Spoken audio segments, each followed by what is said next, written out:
rocking to that 80s music with Monica and Joe. I love that music. It's rocks. I'm trying to remember because Tex did that for me. And I'm trying to remember because I want to say I was like fairly fresh off of New Orleans, and I was in the dungeon and they were playing It's No Good by Depeche Mode, and I had that like dug into my head. So I had like the opening beat to It's No Good. It's real like, da, da, it's super 80s. Nice. I want to say I was like, I want something like that, but I don't want to get slapped with a copyright infringement. Right. No, the first time I ever heard what I thought was the devil talking to me was during listening to Depeche Mode. Really? Like, yeah. It was listening to Personal Jesus, and it was at night, and I was listening. It was, I think I was in like third or fourth grade. B93.3 The Buzz. And right when it got to the solo, this freaking voice, it was in the radio, but it was also in my head, I guess, if that makes any sense. But it was like multiple voices and very, very deep. And it told me, give up your faith in God. Wow. Like, oh, shit. That's pretty deep for Depeche Mode. Yeah, I know. I was like, was that part? But hearing it in my head made me go, yeah, that wasn't my little, because, you know, back in the day, you had the little LED freaking red radio. And that was right. My, you know, like alarm clock radio. There's no way it had that much bass. I mean, okay, so so you know the noise that those alarm clocks would make when they go off, that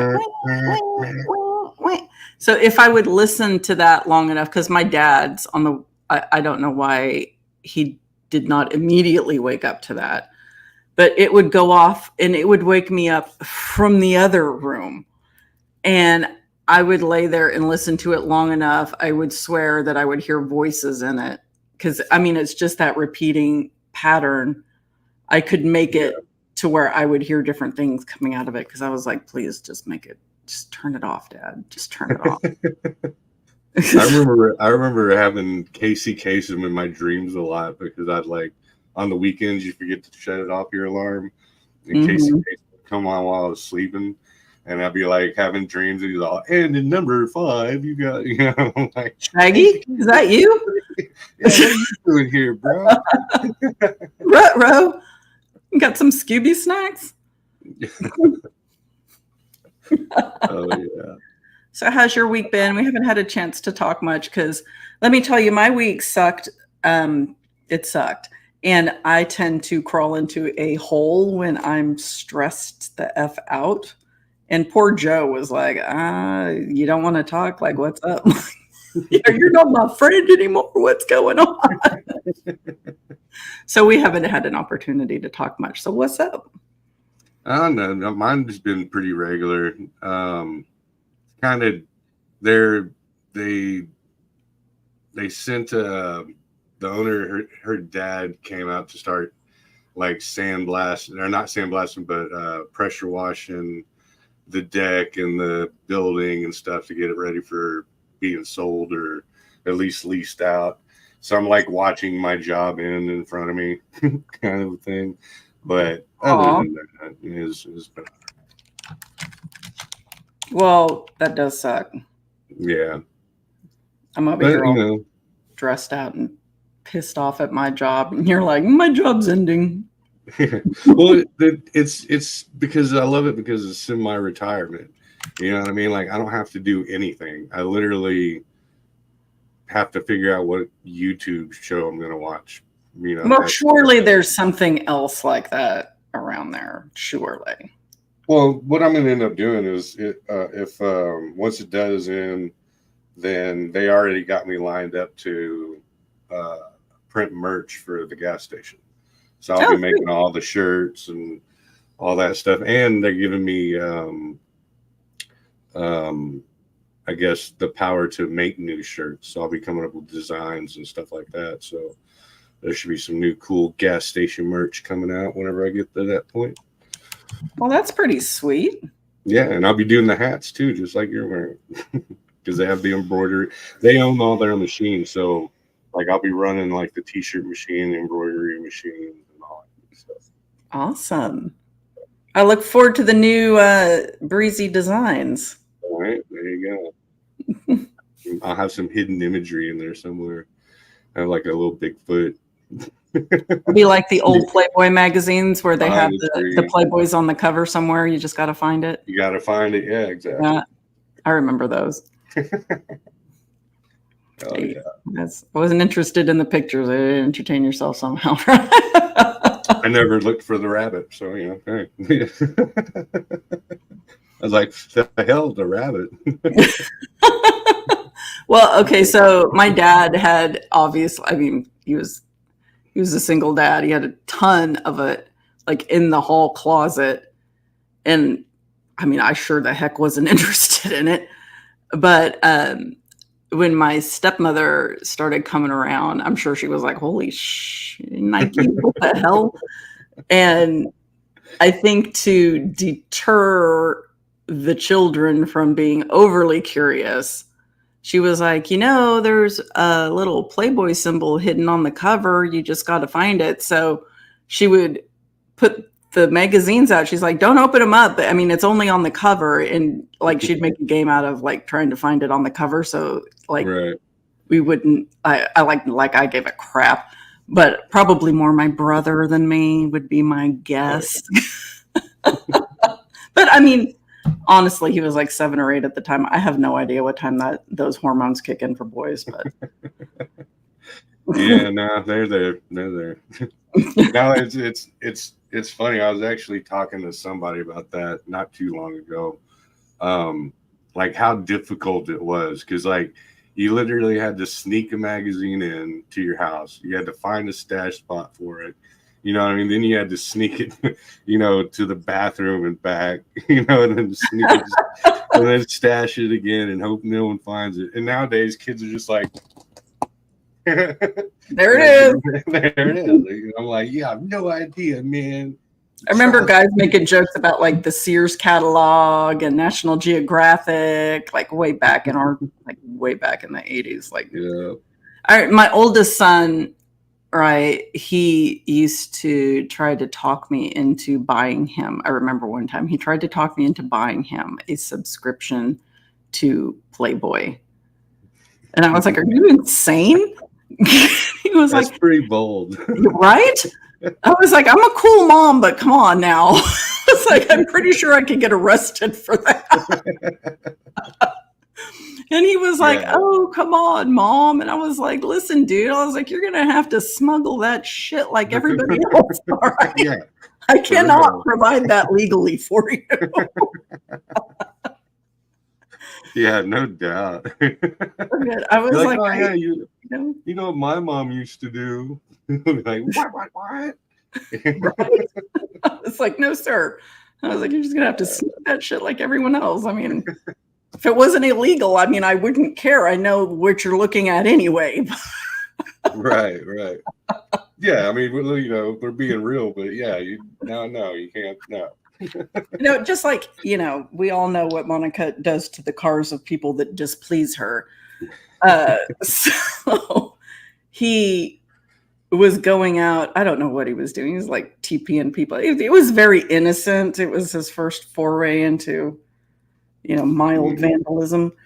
And he was, I want to say he was TPing somebody. I was like, okay, here's what you do. I give him all the pointers. I was like, you wear like dark gray. You don't wear super black. You wear dark gray. I was like, and you stay in the shadows. If you see headlights coming, you duck behind a gosh darn car. I was like, get behind the wheels. I was giving him all the tips. I was like, stay in the shadows, dummy. And, if the cops drag you home, I have to pretend to be mad. Right. Just so you know, I don't care. I have to pretend to be mad. I'm only mad because you got busted. I'm not even mad you got busted. It happens. I just have to put on a show for the cops. That's how my mom was. She'd just be mad because she had to deal with it. She'd be like, now if I have to go bail you out, I'm pissed I have to get up and go bail you out. Right. That's what I'm pissed about. Yeah, well, my mom was probably worried about cops coming over because, the stuff in the ashtray. Well, I don't have to worry about it. Bring police to the house, boy.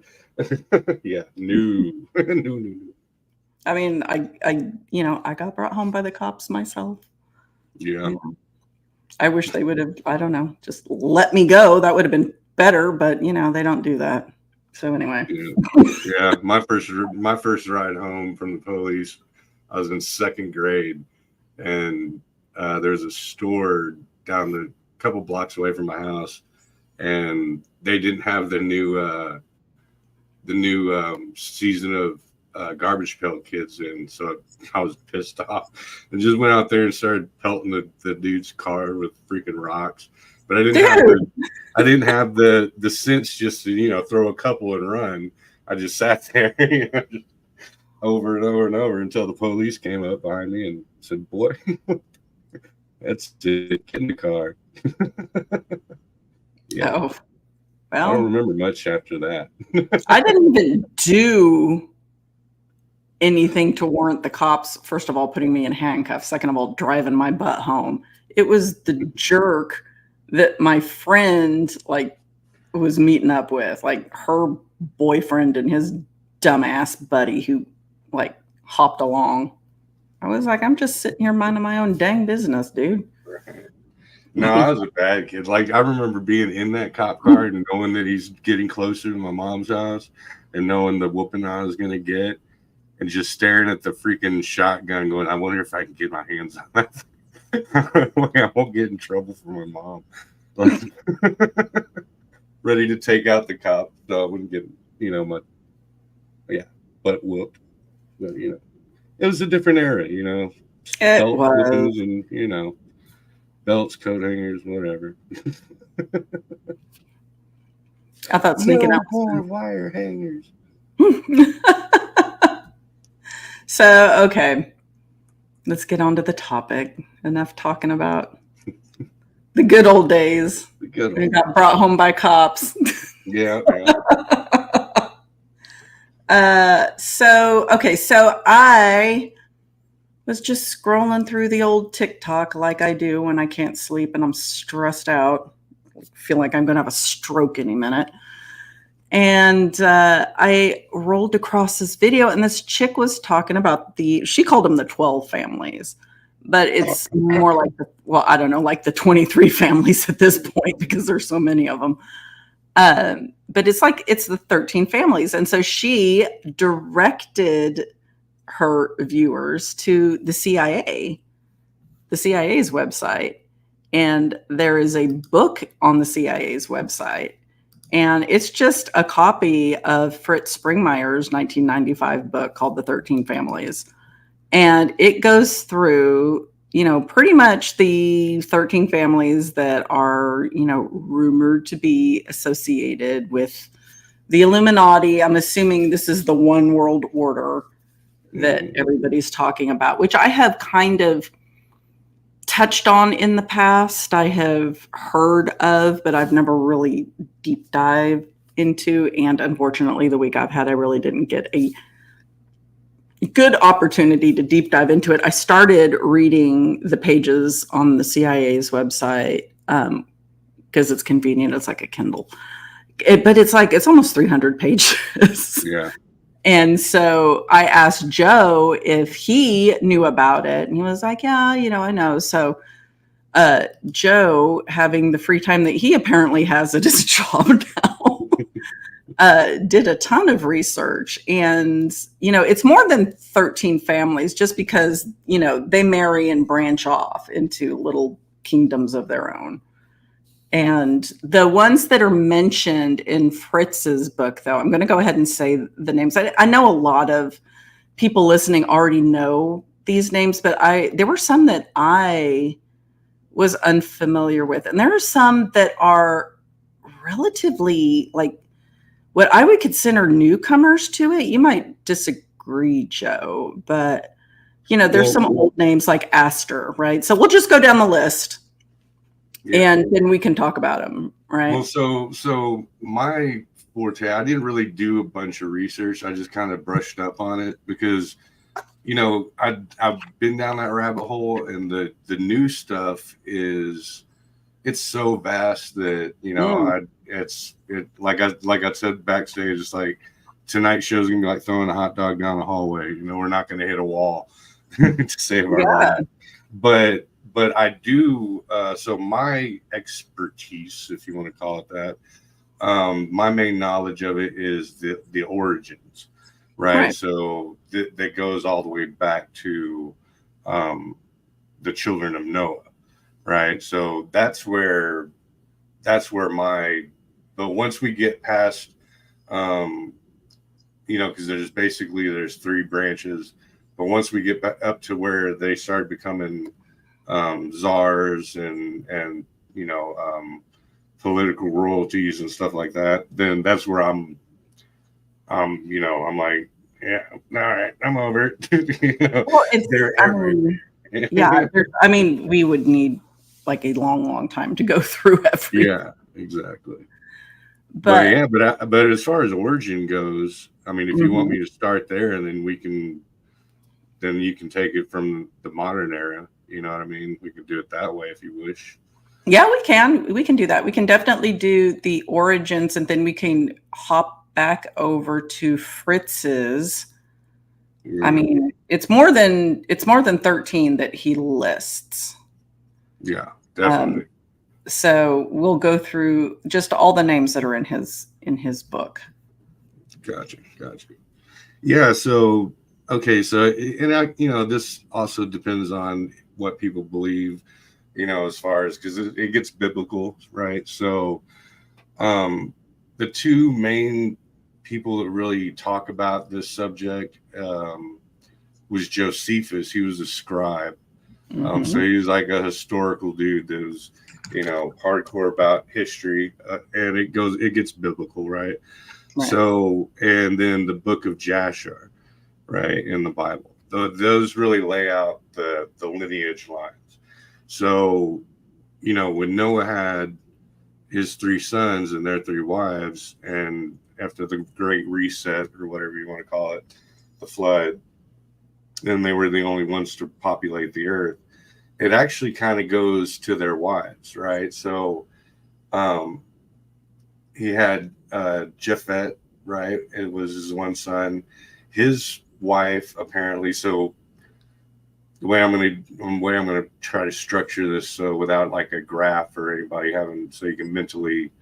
So him and his wife, she had like serpent DNA. So we'll consider that the reptilian, right? So the Japhetites are the reptilians, they're the royalties, they're the high class, they're the rulers. And then you had Shem, which was the Semites, right? And they're considered the working class, the regular humans. They created the bloodline that was Abraham and Isaac and Jacob and all of them.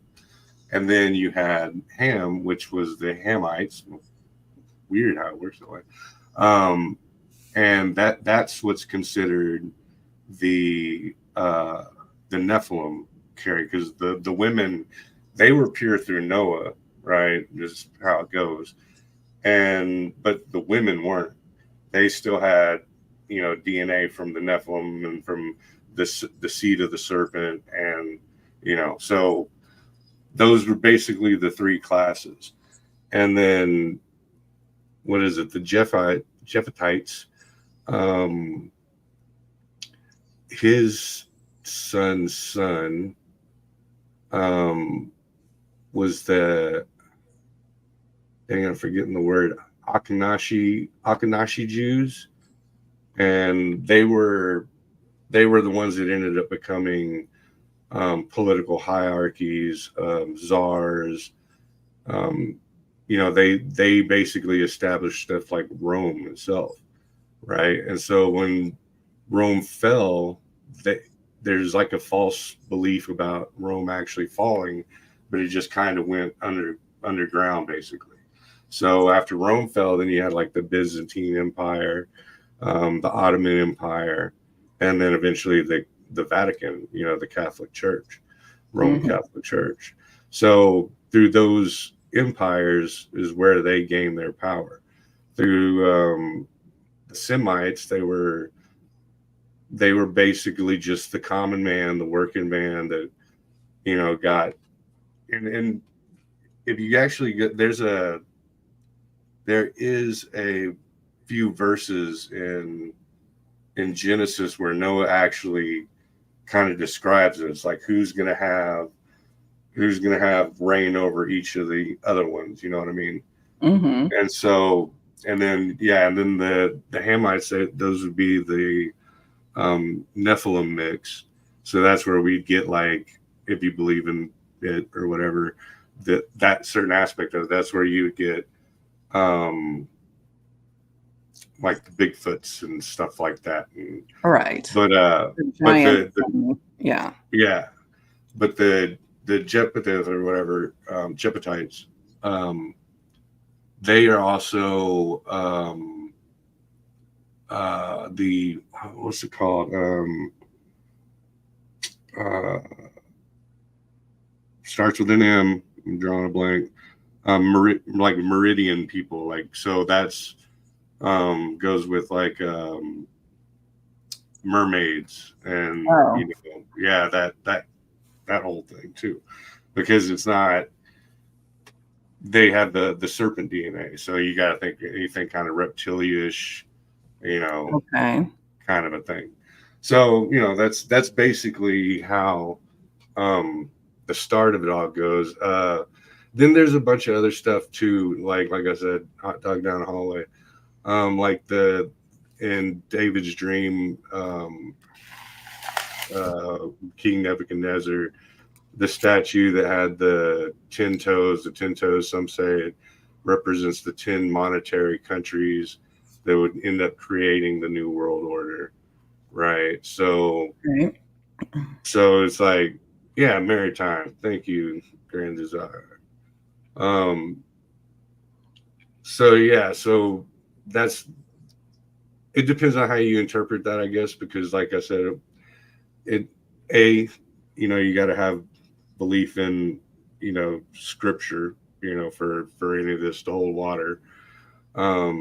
Unless you're just going by like what Josephus was saying, which is basically generational stories and genealogies and bloodlines passed down, through hundreds and hundreds of years before it finally lands to a scribe to write it down. Right. So you could find holes in any of it if you look hard enough, but those all basically are like the root of the original man, and which turns into the different tribes. And you can even go so far as like the Tower of Babel and all that. Right. So like when the tribes that could understand each other, they had the same bloodline or whatever, you know what I mean? So that's basically, I guess, the gist of the beginning of it all, and then of course, like, okay, so then we go into what we're talking about. Then you go, okay, so if we just focus on the royalties, right?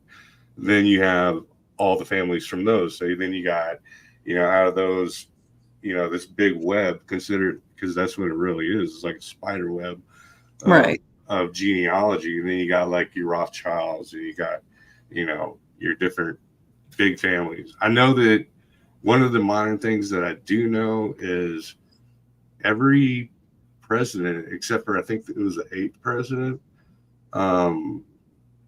you can trace their bloodline all the way back to King John, which was the bad guy in Robin Hood. Really? Yeah. That's crazy. I didn't know that.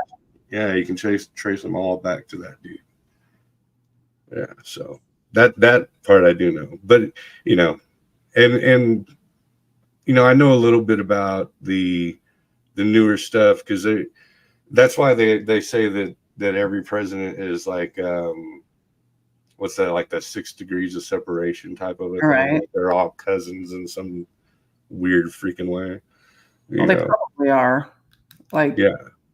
Well, okay, so that was a thing like back in the day for one of the families that we're gonna like mention. So the Rothschilds, right?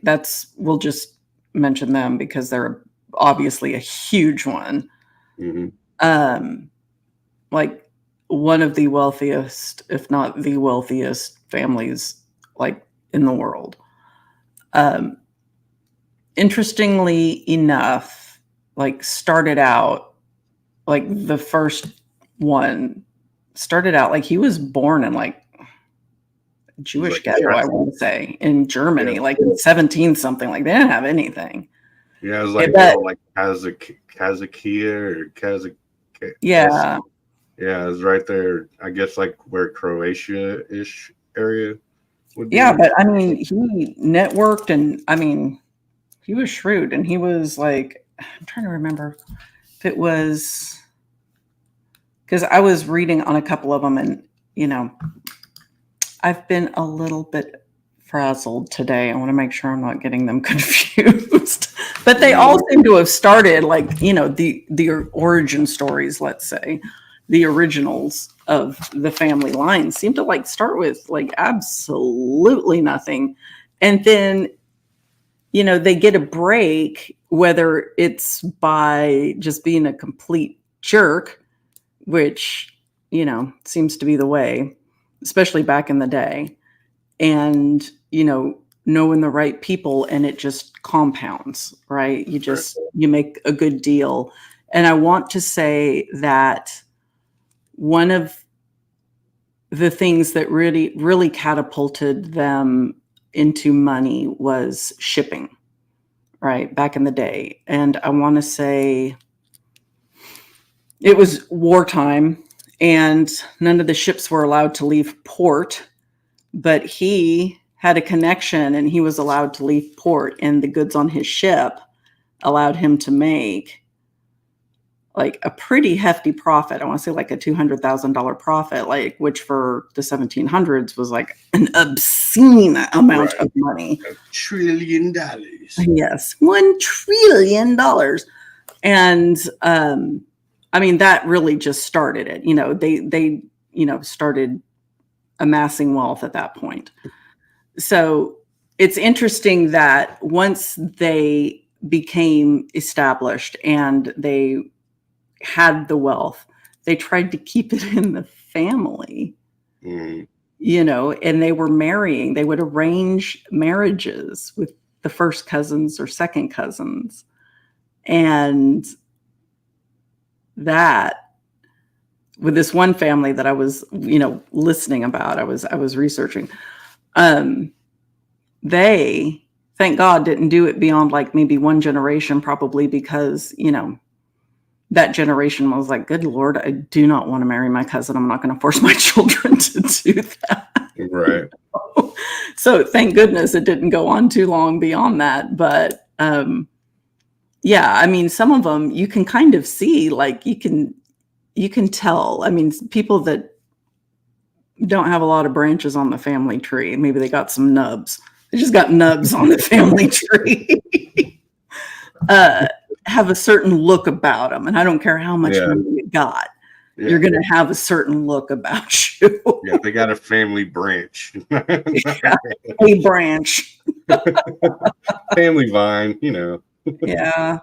So, yeah, that was an interesting thing. Yeah, I mean, but if you think about it, like that's a very common thing amongst any royalty, really. You go back to Egypt, you know what I mean? Like they're all, they're keeping it in the family. Well, sure. I mean, the pharaohs. I mean, that's why the pharaohs had, such wide hips and slender waist, they think, Right, because they were marrying first cousins all over the place. It was like Alabama all over again. Sorry, Alabama. I'm just kidding. Just kidding. We're alive. We're alive. Just kidding. It was jokes. So I can't remember. Like, I'm pretty sure it was the Rothschilds that I was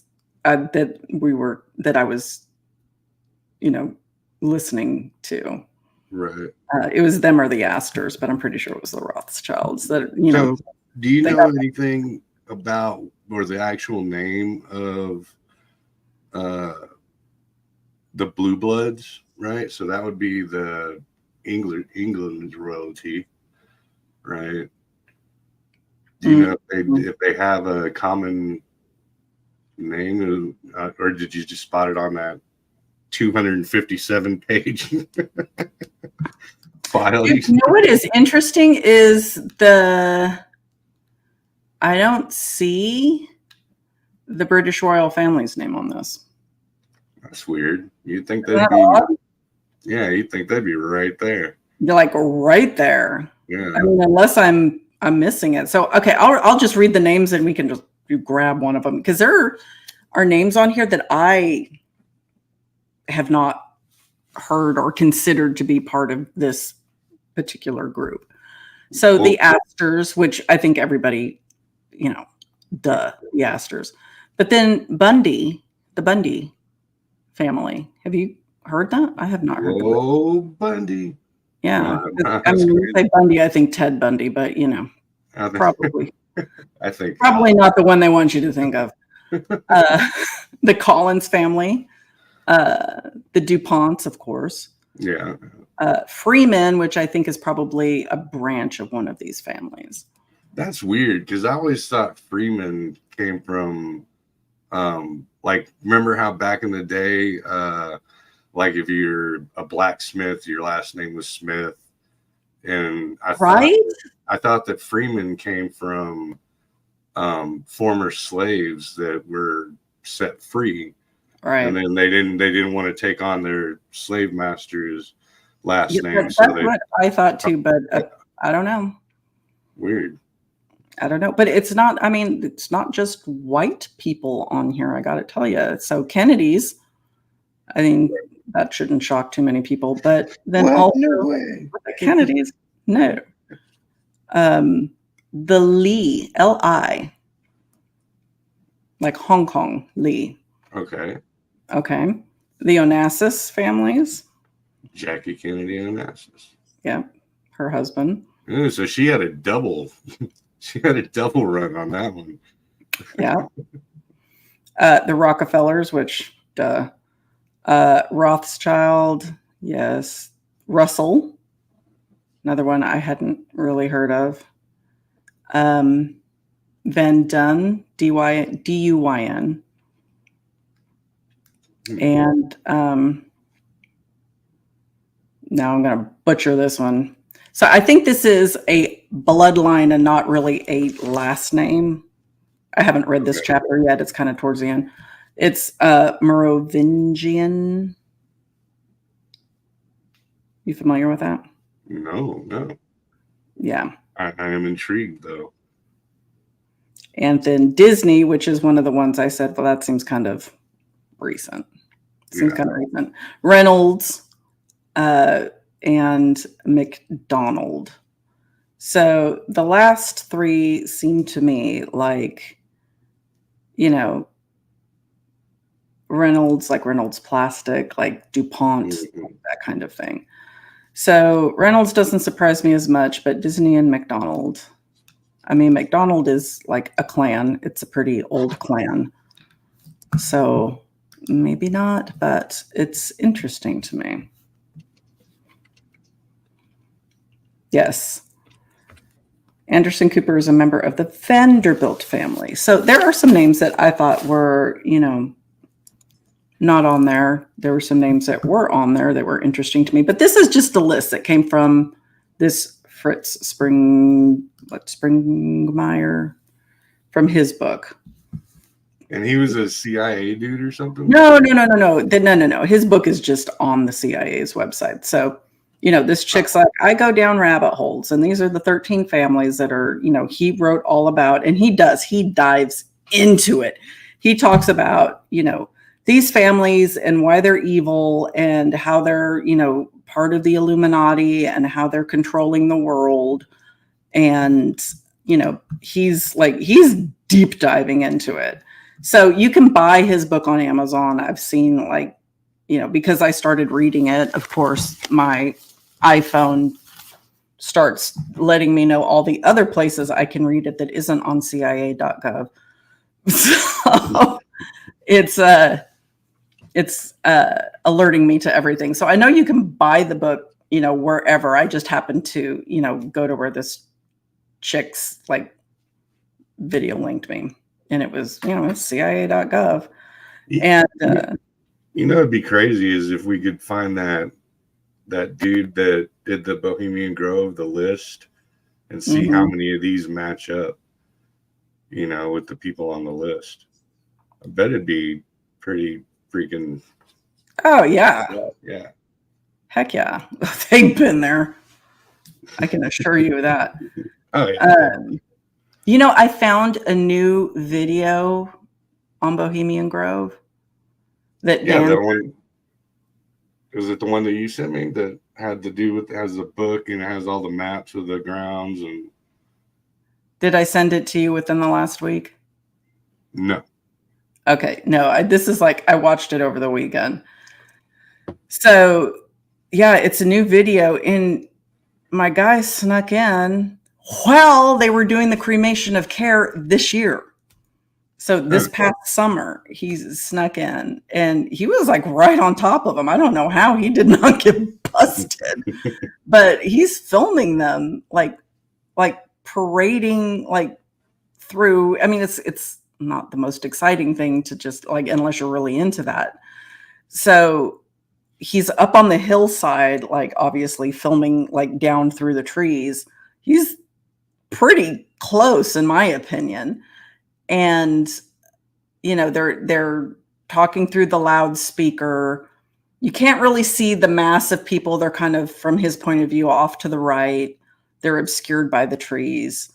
There's welcoming, it's booming over a PA system, so it's a little difficult to understand.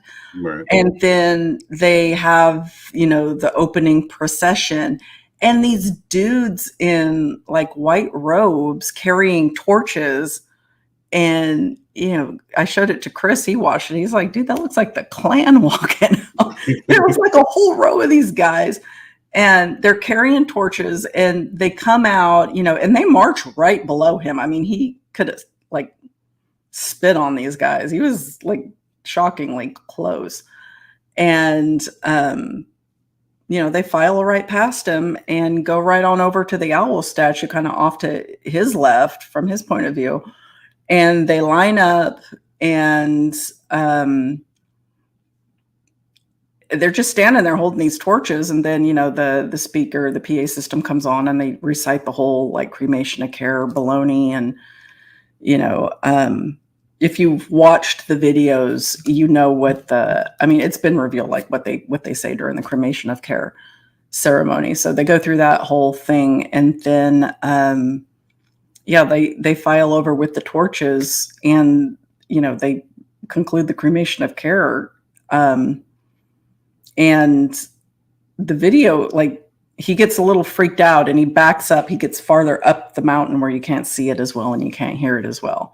But it was really interesting that, he snuck back in. And then I found another video from these other two kids, kids. I'm not kidding you. I mean, I'm sure they think they're adults, but they can't be older than 22. They're kids in my book. Yeah. And they hoofed it in there in broad daylight. And that takes some marbles, dude. That takes some cojones. And they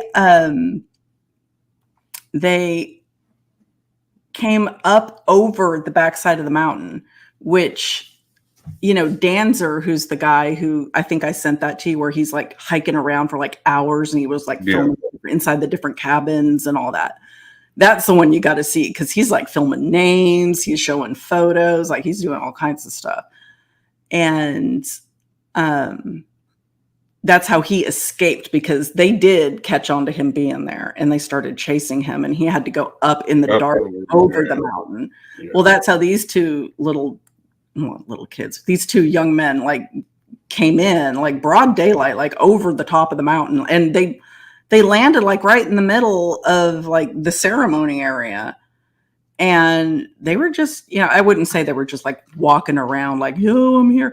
I mean, they were being sneaky about it, but it was interesting to me that, I didn't watch all of it because they were annoying the heck out of me with the way they were talking. Dude, I hate that. That's such a turn off watching certain things, because it's interesting, but like you can't just, it's either their voice or the way they're talking, and you're like, I can't do it anymore. Yeah, I was like, I just fast forward through it, like just like, I just can't listen to this. But yeah, it was interesting to me that they were able to get in, and as far as they were, and walking around as much as they did, and they didn't get caught, and it seems that they were able to get back out, because, I saw a snippet where, it was where they showed clips along the way, and they showed the end of the video where they're like running and jumping into their buddy's truck and taking off down the road. And so that was pretty cool. But yeah, I'll have to send you the other one where Danzer gets back in and he gets like a little bit better video of that. I can dig it. Heck yeah. Yeah. So, it's such, like we were saying earlier, it's such a wide variety of when it comes to these bloodlines and families. It's just crazy. So, that's what I was going to say. Back to the blue blood thing. So there's this dude I used to know. He was a rapper, actually. And I'm not going to say his name or nothing because, obviously I don't have the permission. But, and people that knew him, I wasn't in his camp, but people that knew him backed this up 100%. And he claimed that he was a blue blood, right? That he was a descendant of, the Queen of England or whatever. And this dude, he was yoked up, like he was like buff, like like buff, right? And he swore that he never worked out a day in his life, and that his secret was that because he was a blue blood, all his food stuff preparation, like pots, pans, spoons, everything was all made out of copper. And what he would do is that was his thing. It was like had something to do with it, but he would just stare into the sun for like hours at a time. Just like literally stare into the sun, and he just yoked up. I was like, dude, come on. So you're like getting energy from staring into the sun. That's like, yeah.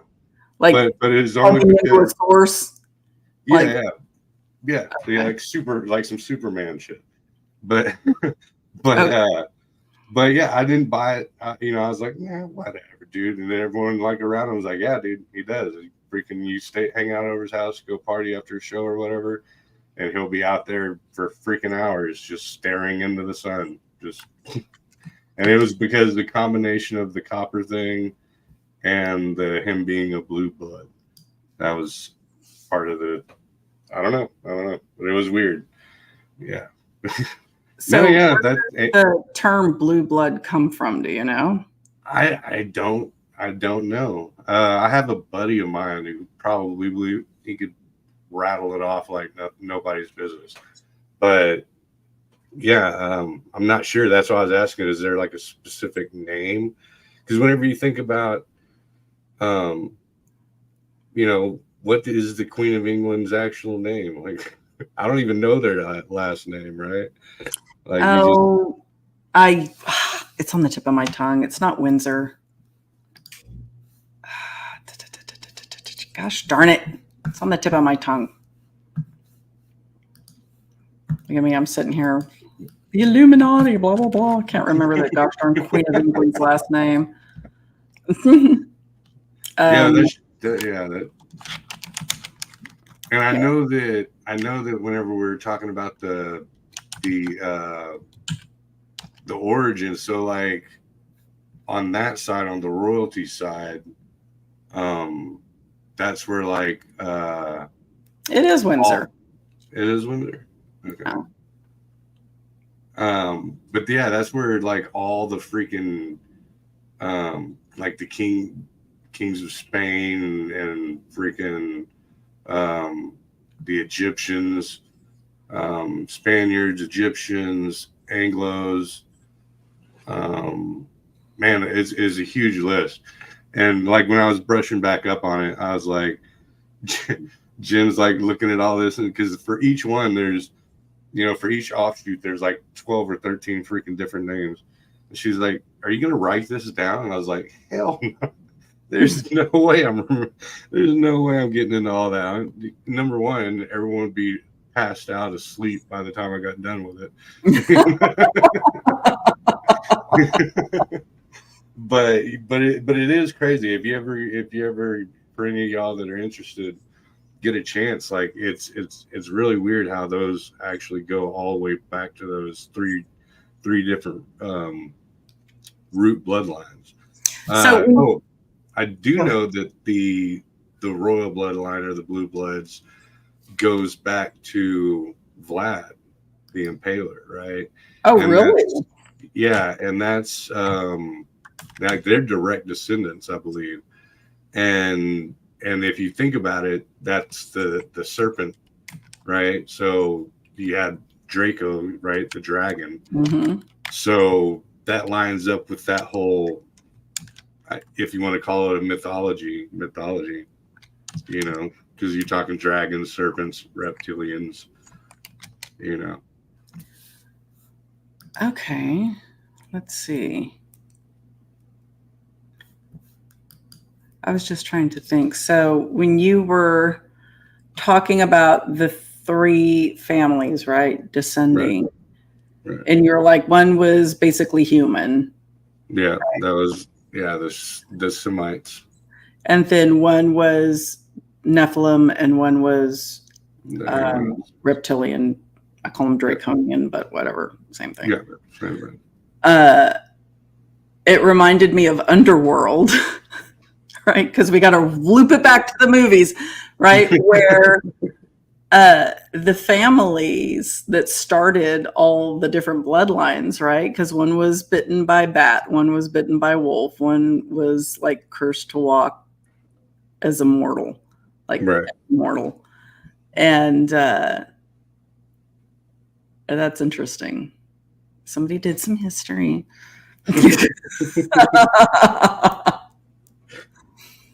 So, okay, so reptilians. Let's go down the reptilian like bloodline, because I think in this case, so they had reptilian blood. Where do you think that came from? Do you think that came from like an alien species, or? Well, it's from the polluted bloodlines. Because so if you think back to, so we're getting biblical once again, but if you think back to like the whole story, so there's whenever the whole Eve and the apple thing came about, right, the fruit, there's a passage there where God says that I will separate your seed from the serpent seed, and he's talking to Adam. So there's kind of a thing there where the serpent, give or take what you might think it is, mated with Eve. In Oral Torah, there is a whole thing about how after they got abolished from the Garden of Eden, that Adam and Eve they broke up for like a couple years, and she ended up bedding down with one of the fallen angels. So that's where the the ideology of the serpent blood came in. So if you think about that, so if you break that whole thing down, you had in Oral Torah, right?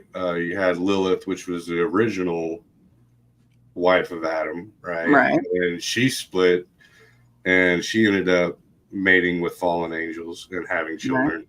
And so then you got your Nephilim, of course, which are the product of the fallen angels, and demons are the ghosts of, because they're not spirits made by God, so they can't ascend to heaven or hell.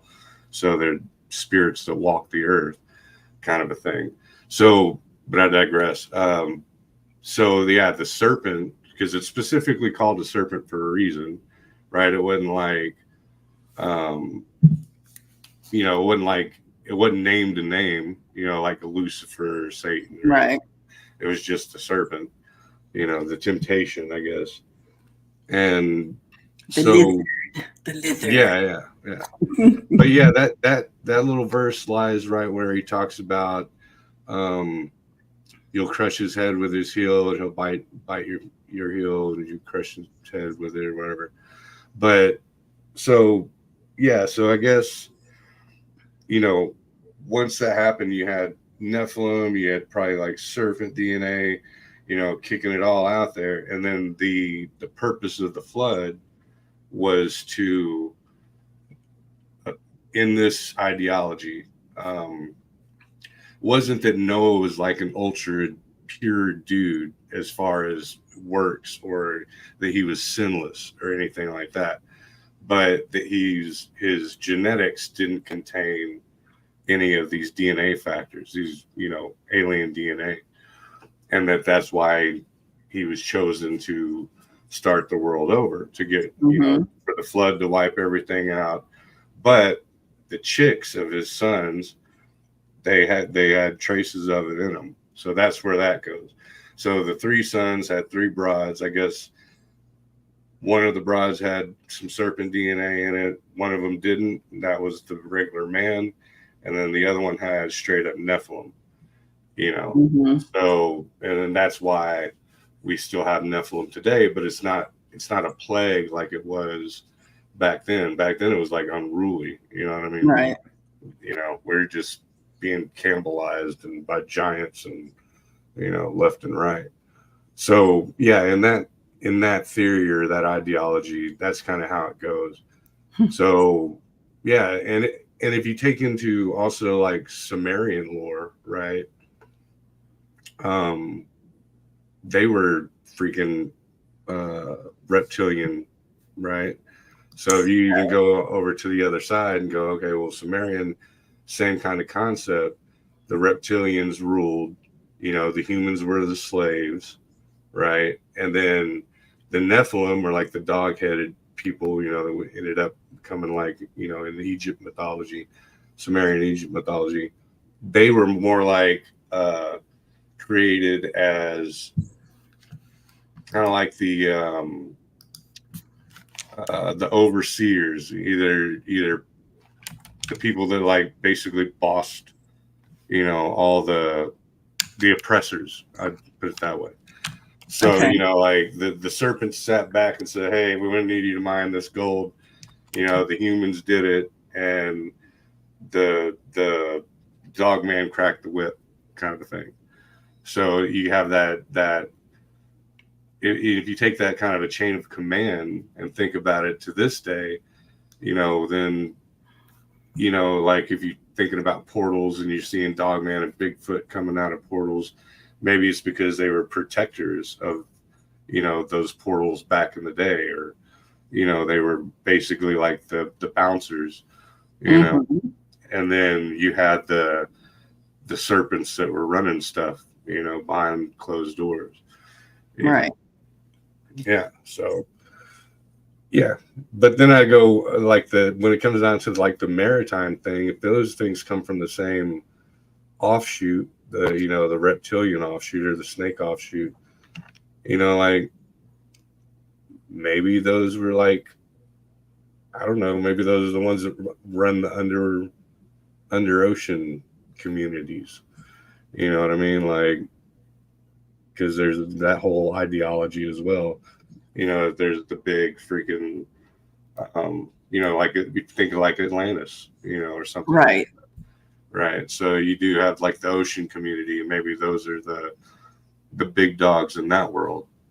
Like the deep ones. Yeah.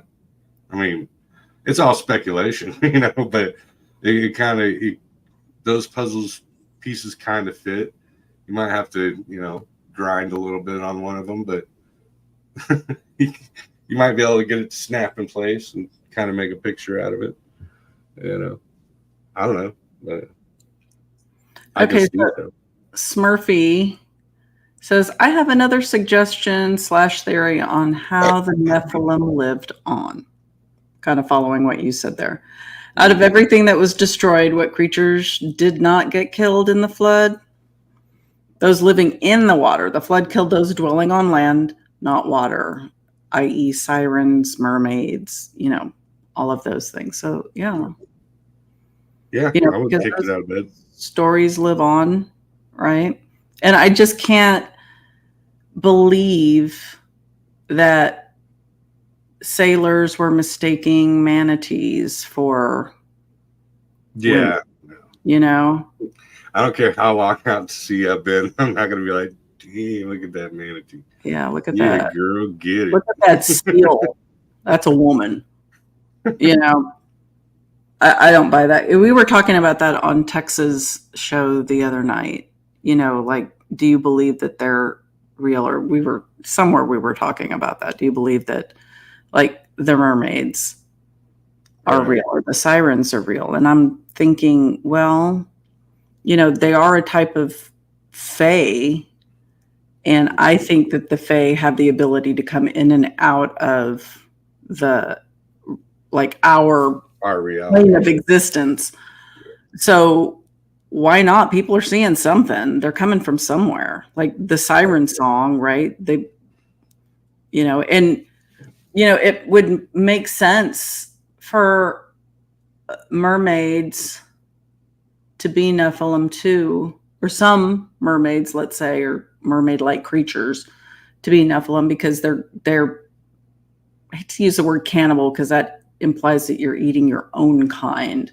And if they're Right. Nephilim, they're not us, but you know, they're eating humans.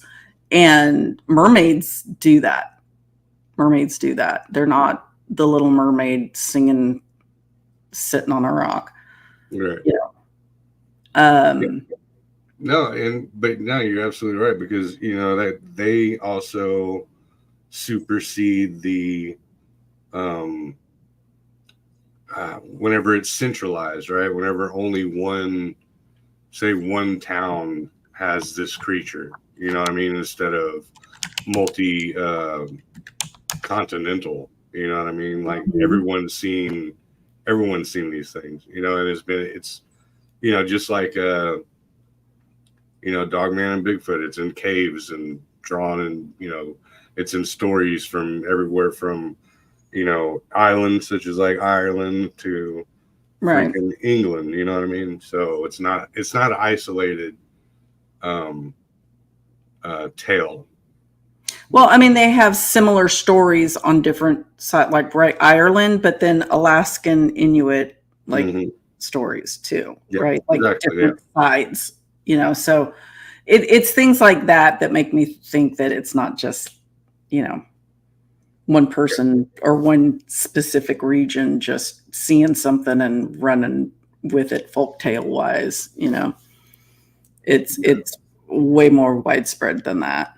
Exactly. And that's what gives to me whenever it comes down to these types of creatures and stuff, that's what gives it validity, you know, or more validity as far as I'm concerned. When I can see, you know, if I could look on a map and see multiple red dots of sightings, then I'm quicker to believe it than in that one spot. That's the only place it is. You know, well, maybe, you know, maybe they're smoking the devil's lettuce. I don't know. They're smoking the local shrubbery. Yeah, exactly. Now, but Rissel says, so correct me if I'm wrong, but Illuminati equals Nephilim, Bloodline equals Luciferians. in what we were just talking about, it would be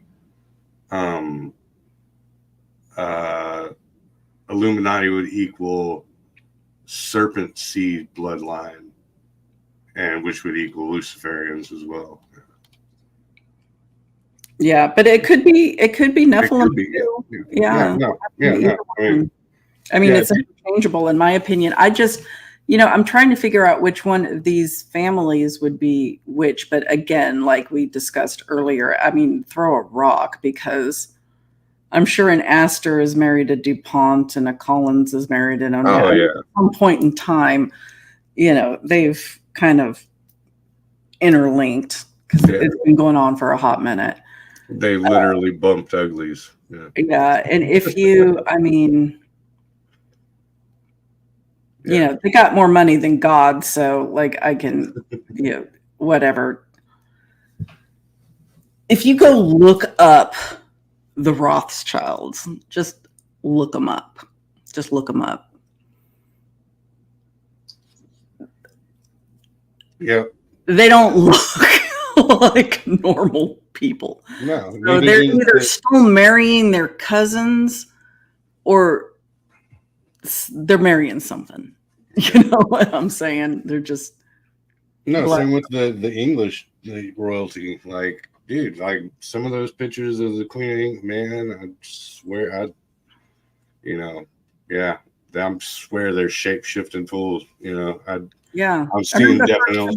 Yeah, I like saw pictures of the Rothschilds, and I want to say they were from like maybe the 70s, maybe 60s, 70s, maybe 80s. Like, so it's not like recent photos. But I was like, what the what the what? What? Like part reptile and gray alien? Like, what is Yeah, exactly. Yeah. Oh yeah. So that was good thing you said alien, because that is when I was looking at the layout, the Hamites were, it was like Nephilim / alien, so that could bring in like the Greys, or the the underground dwellers, the Chuds. my childhood nemesis? Haunted my nightmares into my 20s. Damn Chuds. Okay. So when you say aliens, like that opens the door. There's so many different types of aliens that could be. Yeah. I mean, a lot of people just think grays, but holy smokes, there's holy cow, there are so many different kinds. I mean, it could be anything. Yeah, like you're saying, the Draconians, freaking the pale whites, right? Like those cats out in the insectoids. The insectoids. What was that one that he had, like a name? It was like something 5. Not Johnny 5. No, just a symbol. I think 5. But there was this one where and I think the Y-Files even covered it, but they were like, they're almost like they called them like Norwegian tall whites. Oh, yeah. And the dude like went out, he was working out in like Area 51 or whatever, and one of the kids came up to him and he like returned it to the mom, and like they ended up becoming like kind of like homies or whatever. But I forgot what that was called, man. But they had a name for them. But yeah, so yeah, the tall whites. I digress. Yeah. I'm trying to find the different alien species.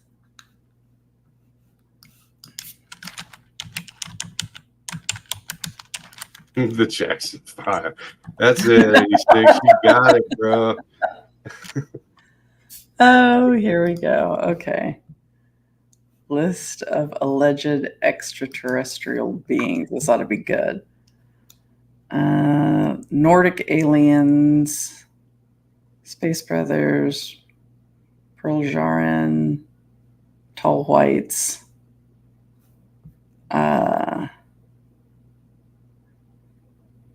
Agartharians. The Garthians, right? That sounds familiar. Let's see. Reptilians, reptoids.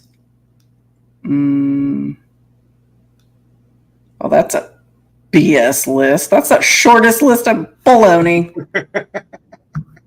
This ought to be great. You disappoint me, Wikipedia. You disappoint me. I'm disappointed. Egregores. Okay. Humanoid alien races list. There we go. I have to go to like.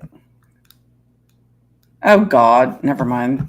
It took me to Star Trek. Oh, that was great. Vulcans, List of humanoid aliens. Oh, this is awesome. Zim from Invader Zim. Zim. I loved Invader Zim. Yeah, it was dope. One of the few modern cartoons I actually like. Oh. Miserable human stink beasts. I will say that and people don't know what the hell I'm talking about. I'm like, hey, stink beasts. I don't know what I'm saying. So anyway, yeah, I mean, they totally could have like bred in, but from the three like original like children, let's say, right? Mm-hmm. Do you think that all of these families have a tie to that somehow? Well, so I knew a little bit about it. I knew like the original three, but this one, I'll have to shoot it to you. This one thing I was watching, it actually broke down the lineage from each one of those families. So like the Jeff Bitts or whatever, they ended up creating like the first major cities like Babylon. What's that other one? Starts with an N. Come on, Breezy. It was the one that Jonah went to whenever he got swallowed up by the whale. Nevitta or something like that. You got me on all that stuff. I'm sorry. Yeah, it was no, I did that one because that's a part of the eclipse thing. When that eclipse came, it followed literally like everywhere in Texas that it started. It followed cities that were in the tale of Jonah, and in order, like all the way up to Ohio. Wow. Yeah, it was pretty weird. That's a really weird one. Dang, I can't think of it for the life of me.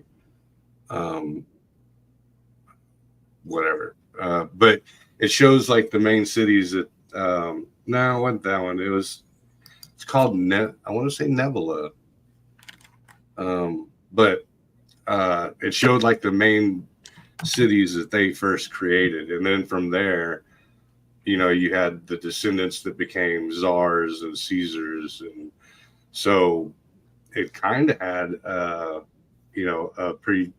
looked like a pretty solid lineage, into these what became Rome and what became England, and like I was saying earlier, it's just weird that even like through the Turkish empires, and then you have Vlad, which was the dragon, and that comes from the serpent seed, and yada yada yada. So yeah, I don't know. I mean, and like the one with the Nephilim, that became the Canaanites, yeah, right? And then the Canaanites were supposedly cursed with the mark of Cain, right? So, and that's supposedly Nephilim. You know, if you dig down that rabbit hole, that goes all into Nephilim theory, because he was the first murderer and yada yada yada. Right. So, and then he went to the kingdom of Nod, right, and married and had children. And so, if you take into account that, you know, Ham's chick was part of the mark of Cain, or a descendant from Cain, then it carried his bloodline, which was Nephilim bloodline as well. So, you know, yeah, I mean, it's possible there's some validity in there somewhere. It's not too far off the beaten path. Okay. And then you got the pure man, you know. And then, like you were saying, like with movies and stuff, so that goes like, you could take that same scenario, you know, look at, it's everywhere.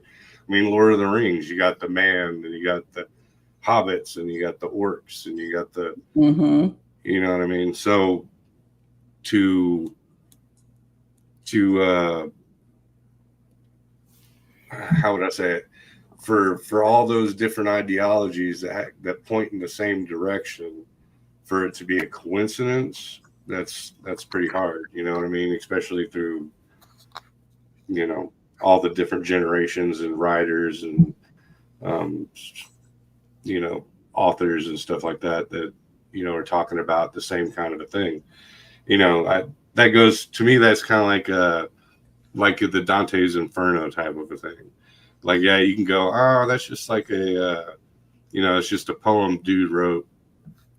But if it was, it wouldn't stick. So I think if it was complete fiction, it wouldn't stick so hard with, you know, through time. You know, there's got to be something about it. You know, the Divine Comedy, you got the hell, paradise, and purgatory. You know, and a lot of people believe in purgatory, even though purgatory is nowhere in the Bible. You know, so is it life imitating art, or art imitating life? You know what I mean? I don't know. That's my take on it. I didn't know. Because I wasn't there. Just like space. Sure.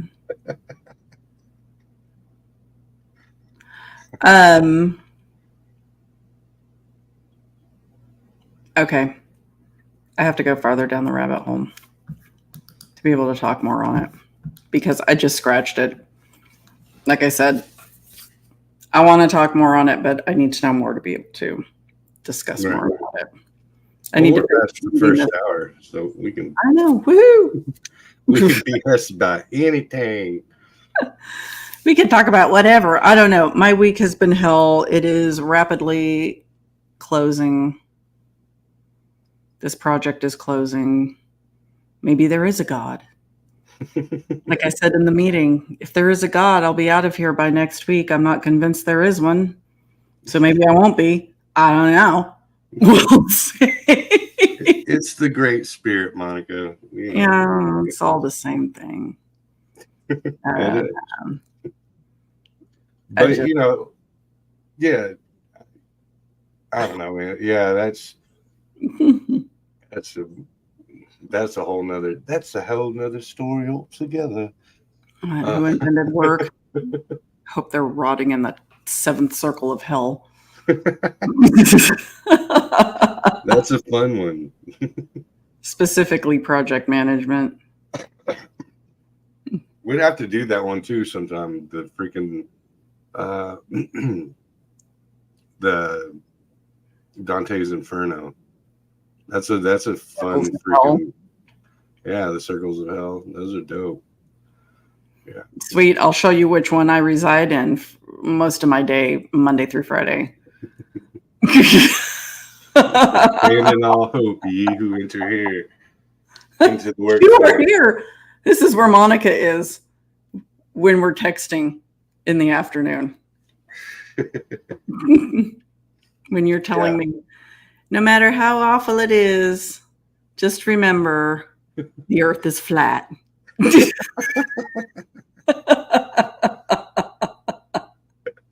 Absolutely. Because I know you need that smile every once in a while because you're going through so much shit. So I try to make you laugh. I mean, and I try not to get like flipped out like that. I do. I try not to. We all do shit. But man, this one just got me. It happens. It happens. Oh well. Yeah. I know nothing of God or the devil. I've never seen a vision or learned a secret that was damn or save my soul. Armand. That's a breezy quote. So what? That's a breezy quote. Because he loves him some Anne Rice. Oh yeah. Memnock the Devil, man. It's one of my favorite and one of the easiest reads. But it's so simple. It's great. I love Memnock. Blood and Gold. Yeah, that's the story of Marius, Blood and Gold. It's a huge read, but it's totally worth it. The Book of Armand's it's all right. It's it was just when she was at her point when like she would literally spend a chapter describing a room. Stephen King Jr. Yeah, it's like, okay, I get it. Yeah, pretty paintings. Okay. Nice paintings and gold drapery. Okay. Yeah, Aristo, I think Midnight. That was one of the best for me. I still want you to watch The Mayfair Witches. I gotta get what is it on? AMC. AMC. Okay, I'll do the 7-day trial and just crunch it. Just binge it, man. Yeah, you can power. Freaking Salem's Lot came out today. Oh, did it? Yeah, the new one on. I think it's on Max. Sweet. Yeah, that's what I'm gonna do after this. Is it a series or is it a movie? I can't. It's a movie, baby. Yeah. A movie. Yeah. I remember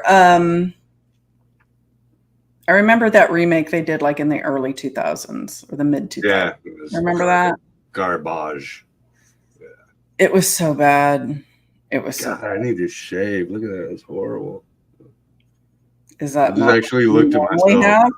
No. You look like you usually do. I just have a look at myself and I'm like, oh my God, I can't believe I came on the show like that. No, it takes me because I only shave like once a month, so I have to wait till like my whiskers start getting inside my mouth like cricket legs. And I'm like, all right, that's it. It's time to, time to shave. Because I don't grow facial hair for shit. So, yeah. And now I just looked at myself. Because I don't look in the mirror. I avoid mirrors as much as possible. Not me. I'm a vain bitch.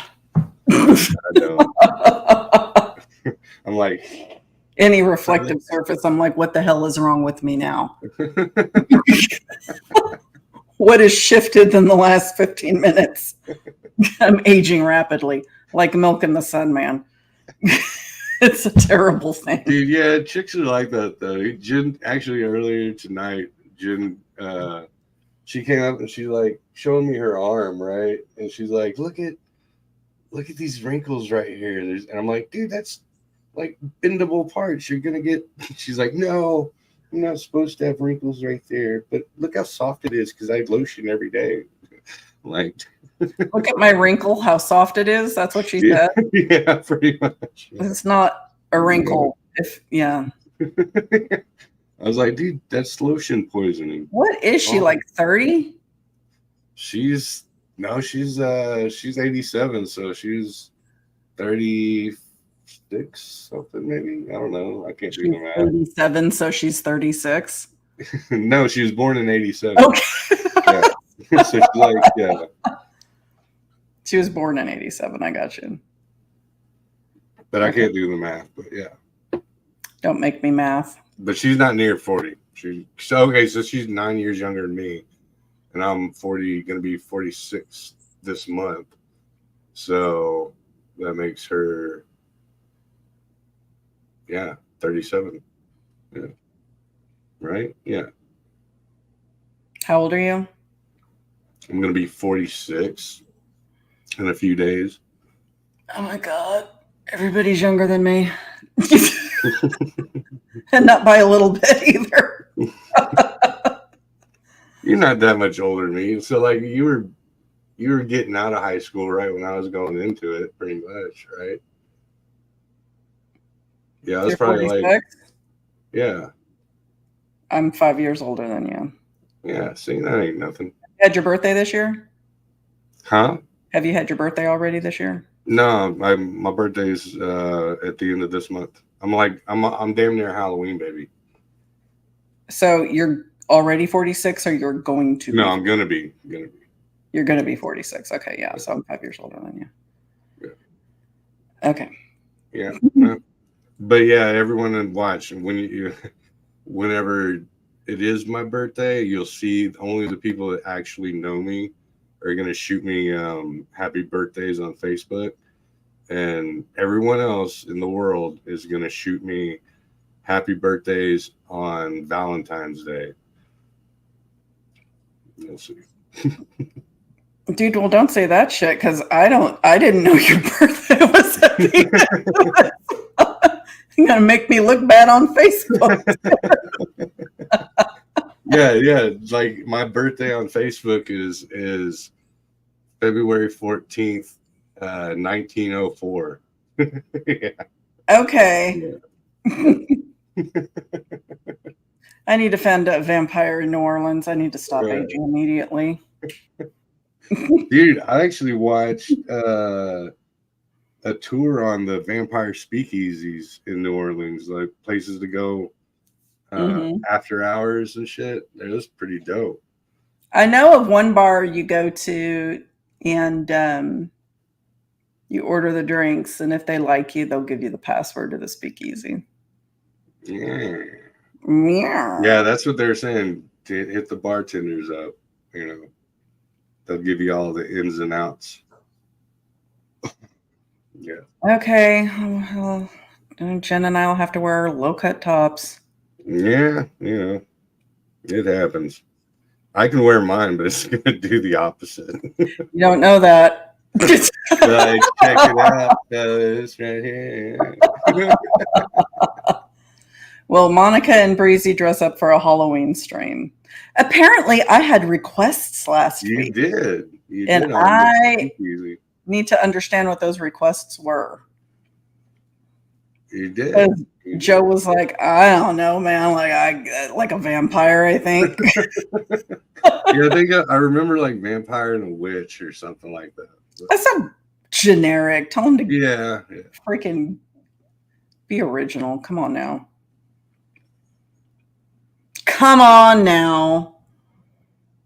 Yeah. See, the thing I was thinking, because I'm a mask person when it comes to Halloween, so I don't know how that would affect the microphone. I'll be like,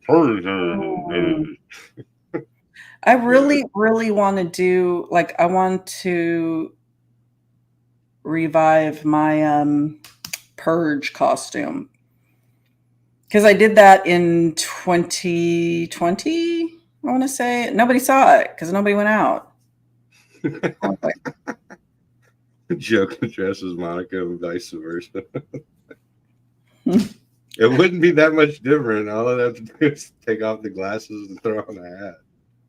Yeah, right? I'd just take my hat off and put some tattoos on. Yeah. No regrets. No regrets. No regrets.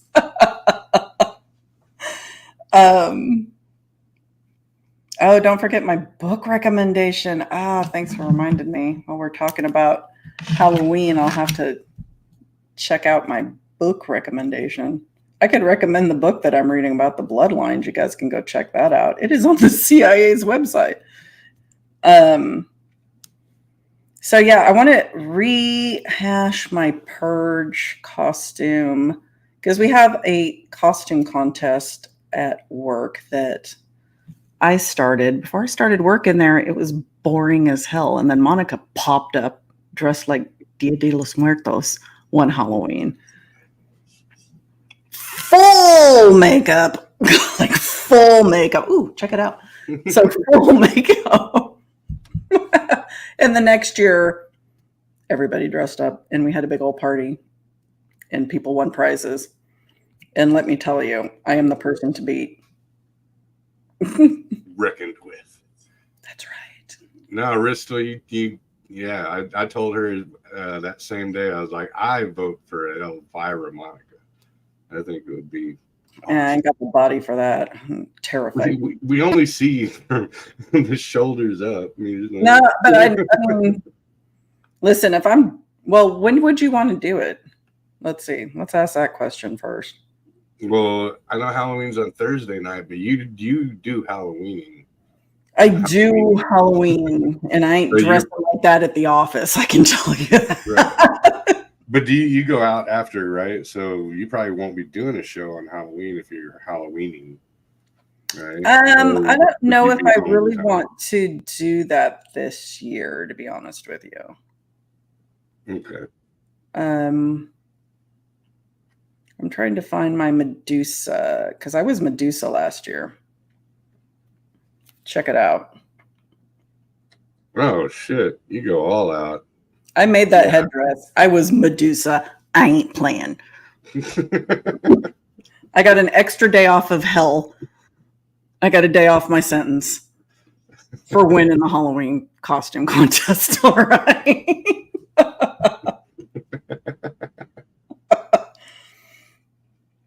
So, what do you think, Breezy? I mean, if we're just dressing up for the show, I mean, we can.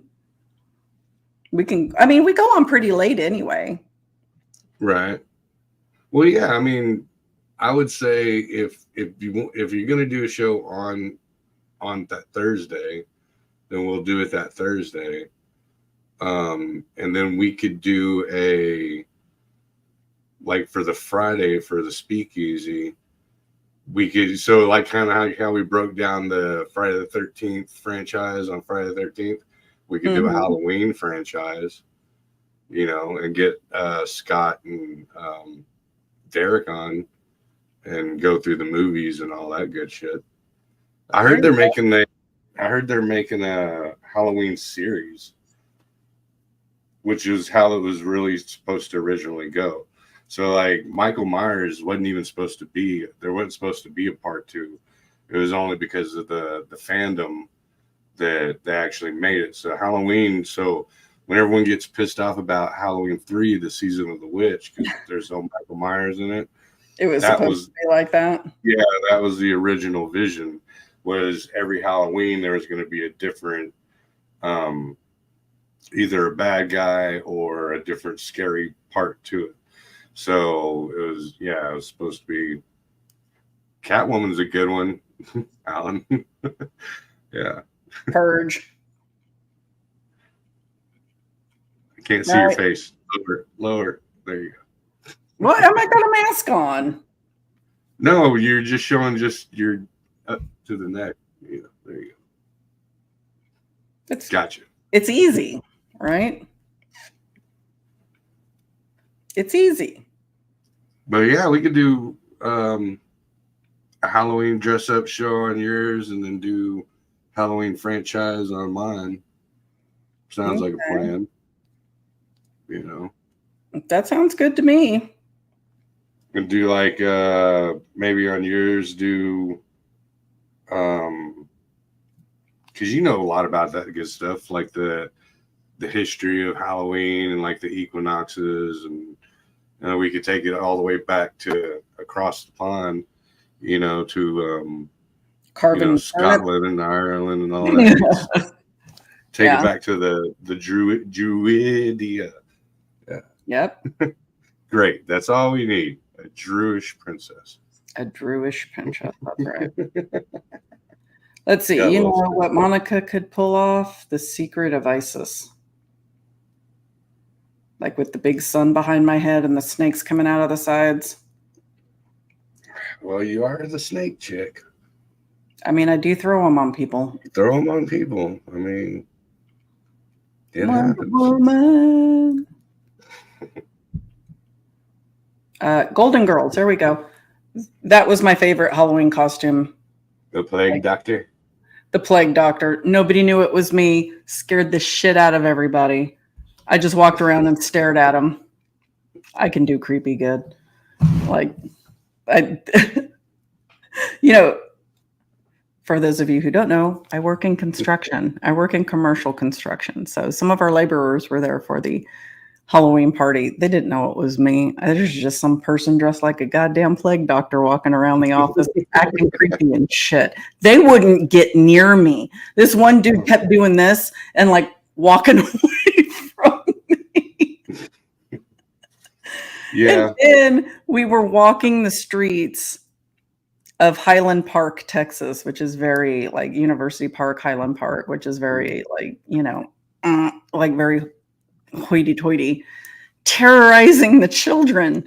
Like one kid ran like and put her head like against the fence and like the Blair Witch Project like, wouldn't look at me and started crying. Yeah. I felt so bad. I feel like I did not mean to terrorize the children of Highland Park. My apologies. No, I usually do. So one of my main go-tos, it's like my homeboy's mom. She was basically like a mom to me. Back in the day, she was like one of those people who would just go out and like rummage through what do you call it, yard sales and shit like that. And she brought me a cloak. Like it's an authentic, like heavy ass cloak, you know. Mm-hmm. So my gig is I have like this wicked clown freaking mask, and I'll put my contacts in, you know, so my eyes are just freaking dead ass white, and I'll have a vape inside, so like I'll literally sit there and draw on the vape, and all the smoke will, you know, float out of the freaking mask. Yeah, and dude, I've scared kids so freaking hard with that. You know, yeah, they'd cry and be like, no, look at his eyes. I'm like, dude, yeah. Yep, his eyes. Yeah. So I was the plague doctor, and I think Chris like had like a monk's outfit on with like a devil mask. Like we were causing therapy sessions to happen. Yeah. Yeah, Jen has she has a mask that she did last year. I have to find the picture and send it to you, but it's like, it's hard to describe, but it's like think of like a porcelain doll, but with like the super fat cheeks, you know, and it has the hair, it has the wig with it and everything. And she just kind of, that's all she's got to do is, and people like, what the fuck? Yeah. Dude, you could, Akasha, you could do Queen of the Damned. You know, I thought about that. If I was a size 0, I mean, yeah. Yeah. Well, we're always seeing you from like here up. So, well, you know, that's true. That's true. I could totally do that. Yeah. I mean, if it's just for the show, yeah, totally. I can do that. But you got to do the actual Akasha, because she was like almost like bone white, not like in the movie. Because she was, her and Inky or Inkle or whatever, her dude, they had been so the longer you're a vampire, the more. Yeah, I'm already almost bone white. That's all right. But they were like basically like marble white. So you'd have to do like but then that would make the, you know, the mascara and eyeshadow and shit pop, you know, if you did like the long drawn out Egyptian style, because they were Egyptians, right? Okay, I got to figure out, I have to go read what Akasha was wearing then, because I don't know if her costume in the movie was authentic to the book. I doubt it. No, it wasn't. She's basically think of any pharaoh chick type thing. Oh, it was kind of pharaoh-ish. Yeah, it was. No, they did. but they did that a lot just to show off Aaliyah's frame. Sure. To be polite. Yeah. I mean, Which if you was got it, show it off. I mean, yeah, which was a very nice frame. Yeah. Okay. Yeah. You could do a kasha. What are you going to do again? I don't know yet. I don't know. You can't just put contacts in and call it a costume, dude. I don't know. I'll figure it out. If I'm putting on body paint to look like frickin' Akasha, you're going to have to do a little more. Dude, as soon as Grandizer said Kevin Smith, I was like, dude, I could do freaking Silent Bob, but no one would see my trench coat, so it wouldn't work. Yeah, it's got to be something that works from here up. It's got to be something, yeah, exactly. From the man boobs up. That's what it's got to be. It could be Gomez. Ooh, no. No. Come on. No. I could not Like, pull that shut off. your mouth. I couldn't pull that off. There's no way. Yeah. Well, maybe the Gomez from the new Wednesday series. I could pull that one off. I don't know if you know who I'm talking about. That I know who you're talking about. Yeah. I could pull that one off. Joe can do Pennywise. Maybe I'll. Okay, so let's put it to a vote between now and the week upcoming to Halloween. Have the chat, y'all come up with some good ideas, and we'll see what we can shuffle through and pull off. I can put a poll up on the Facebook. I can put There it on you go. the Facebook page. I think I can put it on YouTube. I can put it on one of them. Wherever I can figure it out. I'm old. Sorry. Yeah, no, because I was gonna put off the I was gonna do the poll on the Tic Tacs. Are they candy or breath mints? They're breath mints. Yeah, and I couldn't figure out how to do it, so I gave up. But yeah, no, they are breath mints. It's bullshit. They're breath mints, and yeah, I mean, so Lucas likes to eat them like candy, the fruit flavored ones. And I get it; those are like candy, but the original Tic Tacs or mint are breath mints. Because who's eating mint like candy? What kind of psychopath does that? Right. They're mints. Yeah, because see, and then I was even discussing like the lineage.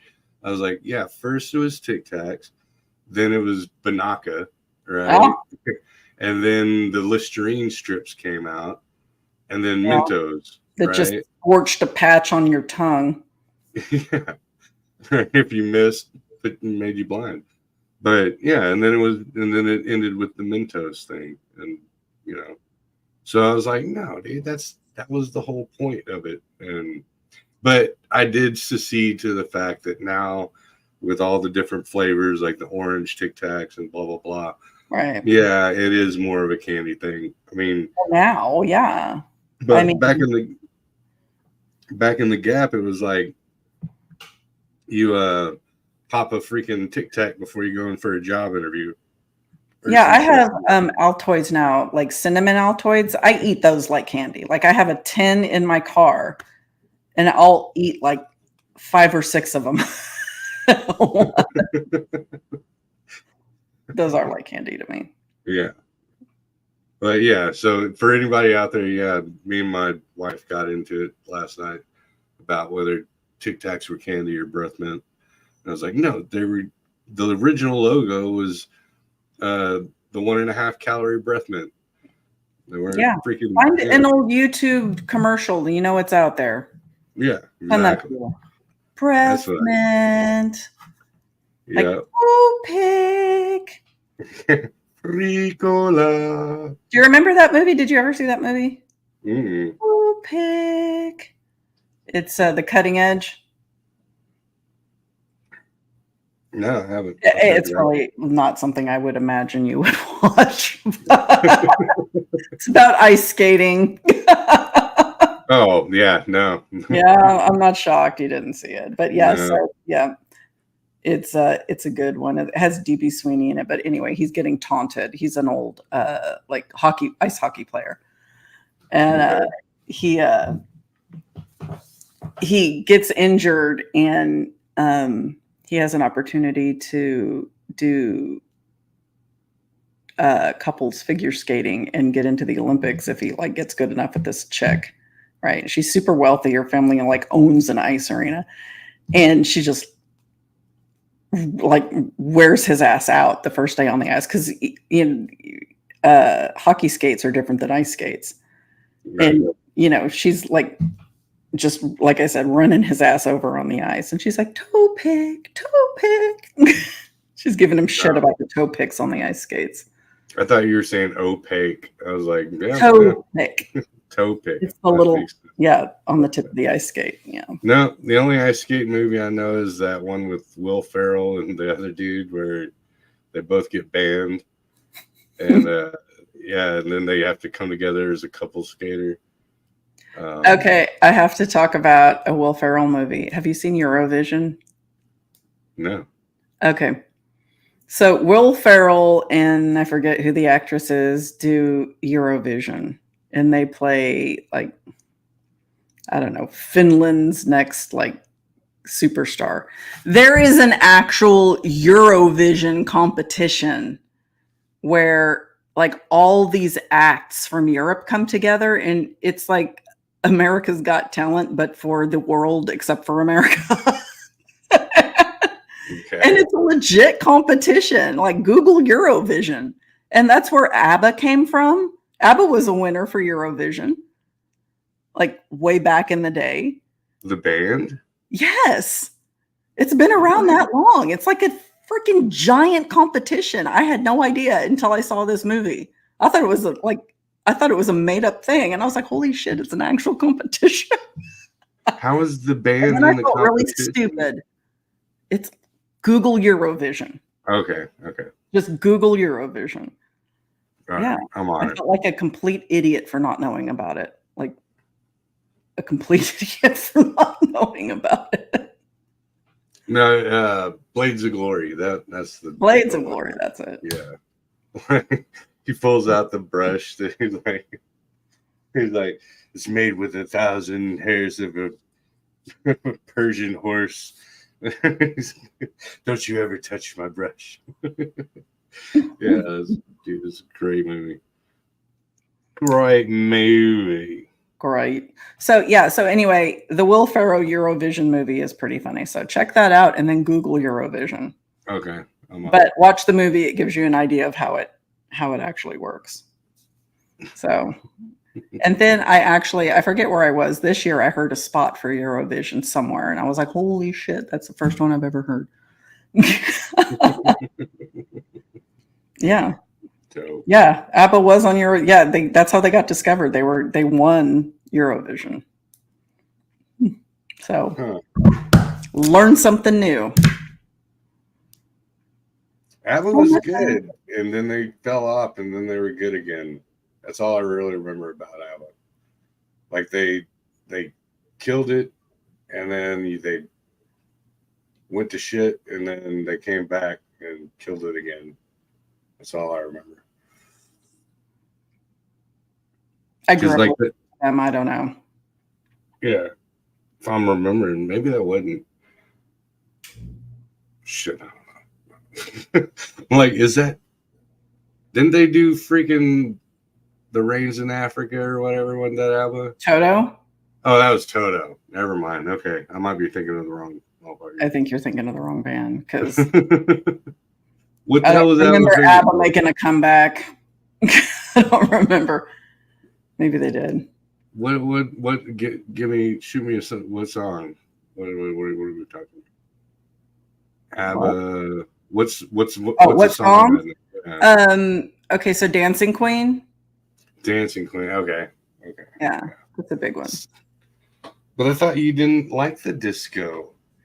I don't like disco, but I like ABBA. Okay. It's the only. I mean, What I they do? don't like disco in general. I like ABBA. I don't like disco in general. I like what is it?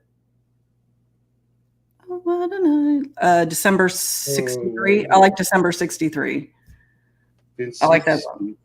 Yeah. Yeah. Da, da, da, da, da, da. Yeah. Yeah. All right.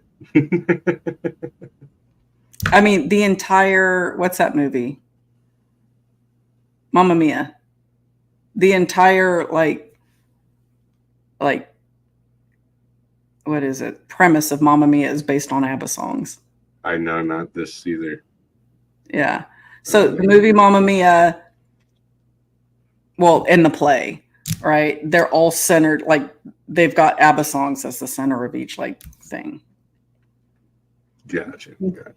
It's a musical, and the only music in it is ABBA. That's why I don't know it.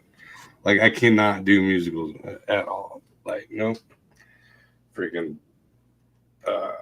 Hairspray. Jen loves that shit, dude. I can't even do Rocky Horror Picture Show. I'm like, dude, yeah, it'd be a cool concept, but it's. I get burnt out towards the end of Rocky Horror. I really do. I love Rocky Horror, but like towards the end, I'm like, end it. Just stop. No, Even when I would go to the live performances, I was like, I'm done. No, when they announced that the new Joker was going to be a freaking musical, I was like, fucking ruin it. That's it. All right, I'm out. Like, I love the first movie. A musical? Yeah, it's a musical. Oh. Yeah, ruined it. Just kicked it right out of bed. I mean, I didn't want to see it already. I did not like the last one with Joaquin Phoenix. You didn't? I thought it was dope. I didn't like it. I mean, it wasn't the classic, because that's DCU on the other side. That's what is his name, Arthur Murray or whatever. It's not the Jack Napier Joker, but I still dug it. I dug the insanity of it. Like how he's got the chick that he thinks is enthralled with him, but it's all in his fucking nugget, and she comes over and hangs out, but she's never there. Like, I like that kind of insanity aspect, because we've all been there. You're like, she really likes me, and she's like, $20 for another dance stud. No, she really likes me. I bet you think strippers like you for your personality too. Yeah. It's because she thinks I have great eyes. That's what it is. Totally. That's disappointing. Have you watched any of the new Penguin? I watched the first episode, and I got like halfway through the second, and I passed smooth out, because they're trying to do that dark, and that's what I hated about the new Batman, like that dark, silent, with the same running score in the background, like it was that depressing ass version of the Nirvana song in the Batman movie. It's just not. I'm not a fan. Like, I have to have like, action and stuff if it's gonna be a superhero flick. And not only that, but I guess that's more Batman than Penguin. But the new Batman pissed me off because he's like shows up after the crime. He didn't. He's like, what good are you, dude? Yeah, exactly. I'm like, dude, you're supposed to show up in the middle of it and beat up the bad guys, but instead, but nah, I wouldn't. Yeah, not a big fan. No. Now, there is a, I don't know if you've seen it, but it's like a fan, I wouldn't even call it a fan film. It's like a 3-minute, kind of like a fan trailer, where it's the 69 Adam West Batman in the new Batman movie. So like they take like clips of him and they put the backgrounds in it, and it's freaking awesome. Like I'd give a testicle to watch that in an actual movie.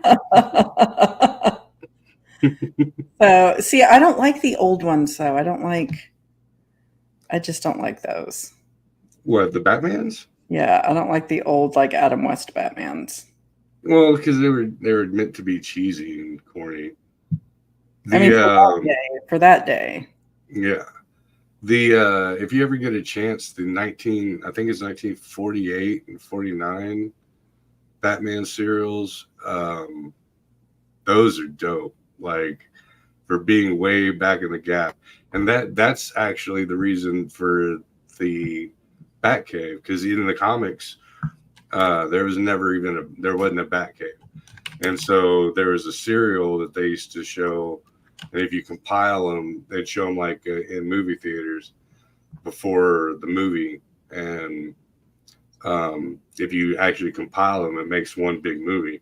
And it's like basically, because it's the 40s, right? So it's like basically about Batman fighting off the Japanese supercells that are in America, because it's still war-driven ideology. Kind of like how Superman was in the old Superman cartoons. It's Superman taking on the Germans and the Japanese and stuff like that. But those are actually really good. Like the Batmobile, it's funny. The Batmobile is the exact same car as Bruce Wayne's car, but the convertible top is up. Oh, really? Yeah. I never noticed that. Yeah. No, in the 1940s Batman. Yeah. I got them both on DVD. They're pretty good. Okay, I'm trying to get the picture of the book I'm going to talk about so I can put it up on the screen. And then we can sign out. Whoops. Here we go. Book. There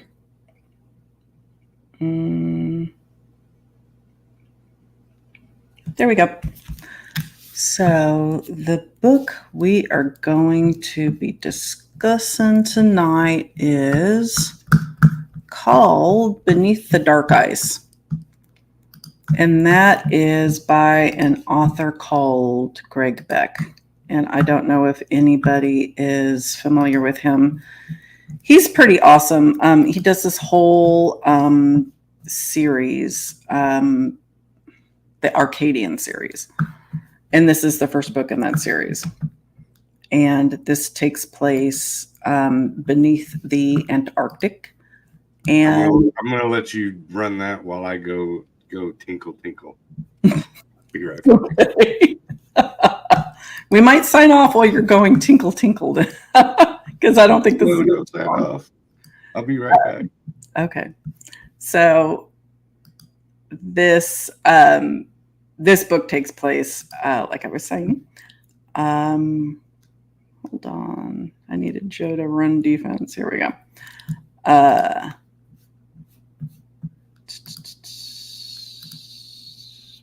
darn it. Where is it? There we go. Open. There we go. So Beneath the Dark Ice. So this takes place beneath the Antarctic, and it is the first in the Alex Hunter series, the Arcadian series. And he is a genetically modified, like special forces kind of soldier, aren't they all? But it's pretty cool. And his abilities just keep developing because it's like an experimental program. So each book, his powers, like his abilities, are developing, and you don't know like what's going to happen next. It's pretty cool. And this one is actually, if you are claustrophobic like I am, don't like being like in confined spaces or trapped underground. This is going to be a particularly terrifying book, but it's action packed. It's interesting. The creatures in it based on actual fossil evidence from the past. So they're not like, completely insane. Now, some of them obviously are just made up, but a lot of them are based on fossil evidence. So it's an interesting mix of science and fiction. So if you're into that kind of thing, I really recommend this book. I think that you will like it. Let me point in the right direction. Where am I pointing? Wrong way. Wrong way, that way. There it is. There it is. So give it a go. Greg Beck, he's an awesome author. Really, all the books that I've read from him are pretty cool. So I think you guys will like it if you want to give it a go. And there we go. Right on. Oh, yeah. So, unfortunately, the freaking Mallapalooza is canceled. So, since we've been promoting it for 2 freaking months now, yeah, apparently the sprinkler system didn't pass the fire code, so they shut the entire freaking mall down. That's life safety. They will 100% shut that down. Trust me, I know. And when you said that somebody was going to pay to repair it, I was like, that ain't getting repaired by Saturday. It's not going to get repaired and inspected by then. Yeah. No, apparently JCPenney and freaking Gold's Gym were like losing so much money. They're like, we'll pay for it. We'll have someone fix it by tomorrow. Yeah. I haven't heard anything. I haven't heard an official they didn't fix it, but I haven't heard, yeah, they did. So I'm assuming, And plus, you've had a stressful freaking couple weeks, and, you need as much chill time at home as possible. So it was kind of turning into more of a pain in the ass. And same with me in the car and getting everything fixed up for it. It was becoming more, and I've gotten to the point, in my older age to where when you see enough, what would you call it? Enough red flags, I guess, then, it's best just to let it go.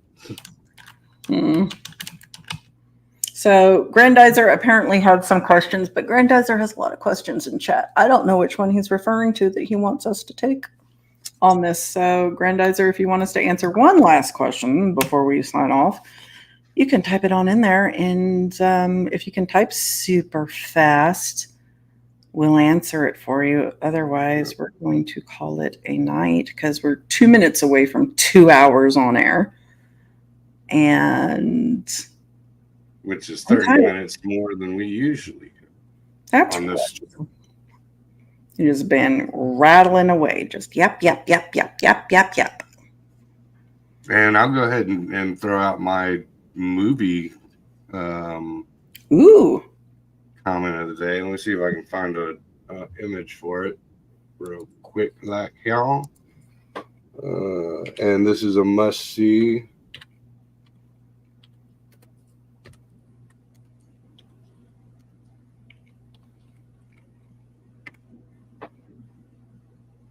All right, here we go. Boom, boom, boom, boom, boom, boom, boom, boom, boom.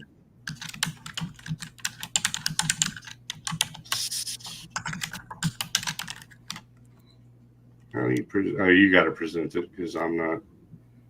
Sorry. You're in charge. There we go. Circus of the Dead. Totally awesome. Watch it. You'll love it. You'll like it. And they're actually bidding they're taking donations to actually make a part 2 right now. So if you enjoy it, then I'm sure you can look it up online and figure out how to kind of be a producer for it, by throwing a little loot. Okay, so Grandizer's question was top creepy TV series episodes that you just loved. Journey Through the Old Series, Twilight Zone, Night Gallery, Tales from the Dark Side, Amazing Stories, etc. Etc. Top creepy TV series episodes that you just loved. So, okay, so there was one, and I think it was Amazing Stories. I could be wrong. It's been so long. I've only seen the episode like once, but it stuck with me, right, from the 80s. And it was about a young boy who befriends an old man who moves into the neighborhood. And everybody gets sick suddenly, like everybody in the neighborhood gets sick and nobody can figure out. And the old man's like, really cool, like shows the kids some stuff in a cornfield or something. I can't remember, something about a cornfield.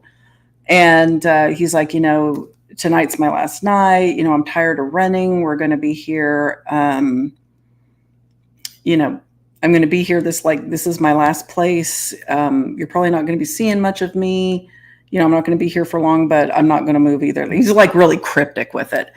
Anyway, it turns out that this old man triggered a response in people where they would turn into monsters if he stayed in one spot too long. And I want to say he was immortal. The trick was like he had to keep moving around, right? Because if he stayed there more than like 24, like 48, 72 hours, or however long it was, like a week, whatever, the neighbors would morph into these monsters and literally tear him apart. And that's what happened. He was like old. He was tired of running. The kid, like it shows like everybody, the kid's family, like turning, the old man, like sitting in his house, not running. And then, the monsters converging on the house. And the next morning, like the neighbors finding him and saying that he looked like he had been torn apart. The kid's upset. The parents were consoling him. And the kid realizing that the old man taking him to this cornfield and showing him whatever the heck it was he showed, I can't remember. He had passed that immortality onto the kid. So now the kid has to start running. So that stuck with me. That one stuck with me. Well, that sounds really H.P. Lovecraftish, so I'm not surprised. Right. And I want to say it was Amazing Stories. Mine was, one of my favorites is, I can't remember the exact name of the episode, but it's Twilight Zone. And it's the one where all the electricity and everything shuts off in the neighborhood. And you get to watch like the whole people fall apart mentally and they start turning against each other and just going freaking nuts. Mm-hmm. And then it turns out it was like a big government experiment. Like they're watching through the cameras, but it's the reason I like it is because it's realistic and, you deprive people of a certain aspect of comfort or send them back into the Stone Age in a way, and they will literally start devouring each other, Right. Yeah. That's intense. Yeah. I love it. Because you will, like, instead of being like, hey, can I borrow a cup of sugar? You're like, my sugar. F off, it's fine. So, okay, next week we are actually going to have a guest on. Yeah. So, Ryan Edwards, who you may know, Breezy, you may or may not know him, has a book that just came out. I want to say it's his third book. He reached out to me to let me know that he had just published it and asked, what's up? And I was like, come on, let's talk about it. So he does all kinds of things cryptid. So he's going to be an interesting person to talk to. I think that everybody will have a lot of fun. It'll be a great opportunity for everybody in the chat to start throwing questions at him because he has a ton of information about all kinds of cryptids, not just, Bigfoot, not just the usual suspects. He knows a lot about like all of them. So get your cryptid questions lined up and join us next Thursday for Ryan Edwards. And it'll be a good time and we'll have a good conversation. And he can talk about his books and his research and tell you what you want to know about your favorite cryptid, or maybe the one that you want more information on. Grandizer. No, it was the original 60s black and white. I believe it was season 2, maybe. I think it's called Neighbors or something like that. But yeah, or The Neighborhood. I believe it was called The Neighborhood.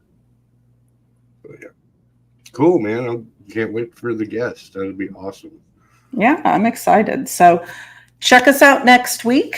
And until then, adios. Thank you, everybody, for joining us. We always love interacting with everybody in chat. And thank you for joining. And we'll catch you on the flip side.